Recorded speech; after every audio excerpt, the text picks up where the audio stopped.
Hello, I'm David Breeden. I'm the senior minister at First Unitarian Society of Minneapolis, a historically humanist congregation, and this is Coffee and Wisdom, a humanist perspective on theological questions. The theological question we've been looking at in the past days is antinomianism. According to Wikipedia, antinomianism is any view which rejects laws or legalism and argues against moral, religious, or social norms, or is at least considered to do so. And the term can be both religious and secular in meaning. The word broken down means against the law. Anti-nomos, against law. Last week, I began to talk about the British Civil War, 1642 to 1648, and then there was some extended trouble after that. This time period just completely lifted the lid off of all kinds of extreme Protestant movements. Yeah, we had the Puritans, and the Puritans that we know and love in the U.S. Because they come to the Massachusetts Bay Colony. Those are more or less the straight-laced and middle-of-the-road Puritans, but there are some very seriously left wing and farther out Puritans in the mix. And when the war began to break down civil society, up comes all of these different antinomian law ideas. So, for example, last week I mentioned the Diggers, 1649, a group that was all for a kind of agricultural communism as one way of looking at it. The common owning of the land by everybody. And consequently, there couldn't be nobles and kings and that kind of thing. Everybody would be equal and own things equally. Now, another group that splinters off from, because again, this is one of those things that they just keep going out in terms of splinter groups, off of the levelers and the diggers are the ranters. And they're one of the more fun of the groups. It was a nationwide movement among the poor people. Now, how did it become nationwide when they didn't have BBC television or radio? Well, they had pamphlets, and pamphlets was a big deal in these days.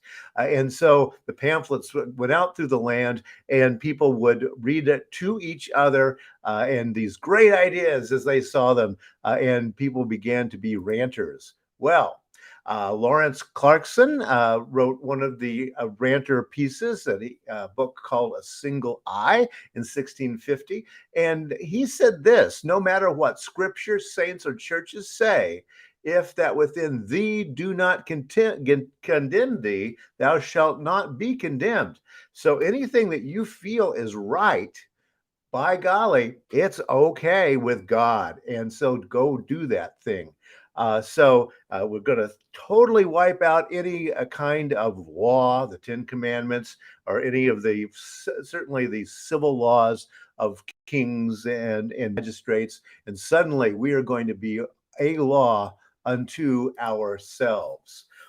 Here's another thing he said: the bishops, Charles, that would be the king, and the lords have had their turn overturned, so your turn shall be next. So that's the promise of the ranters. We are going to upset and overturn the entire social system, and we are going to live in a lawless land that's but that will actually be all about love. And here is a contemporary pamphlet picture of ranters out there ranting. Yes, here they go, dancing around their table and having a great time. Lawrence Clarkson also wrote, for indeed sin hath its conception only in the imagination. Therefore, so long as the act was in God or nakedly produced by God, it was as holy as God. So antinomian, yes, because we are laws unto ourselves with our own conscience. Abiezer Cope, 1619 to 1672, is another of the famous pamphleteers of the ranters. His book was called A Fiery Flying Roll. Yes, a fiery flying roll. He wrote this: kings, princes, lords, great ones must bow to the poorest peasants. Well, you can see how that sounded like very good news to the poor peasants of Britain of the day. He also wrote, I can, if it be my will, kiss and hug ladies and love my neighbor's wife as myself without sin. Well, that was one of the things that really kind of became scandalous, shall we say, in the Britain of the day, as these ranters were into free love. And here we have a cartoon of just that. Behold, my love to our fellow creature. And here we have a violinist violining, and off naked people are dancing in circles, etc. And so ranters are going to rant away and with free love in among the peasants of England. And here's rather of a more uncomplimentary look, a bunch of naked people, and behold, the are ranters, it says here. And yes, indeed, these naked people are settling the scores for the England of their day. And here's another one with a little cartoon from the time. Increase, multiply, says these two fellows. And yes, free love will lead to lots and lots of happy children. And that was kind of the idea of the ranters. We are going to change the social system of England by trusting in our own conscience. What we believe is right.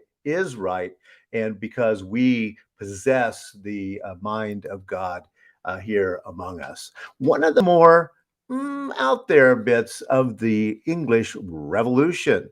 Well, I'll talk a little bit more about yet another one that lasted a little bit longer than the Ranters, on Thursday. This is Coffee and Wisdom. If you have any comments or questions, definitely email me, minister@firstunitarian.org. I'm on Tuesdays and Thursdays at 9 a.m. Central Time. And then on Friday, we have a live session on Zoom. Be glad to let you in on that one. All you got to do is email me and I will send you the Zoom link. Until Thursday, enjoy your ranting, and we will see you on Thursday.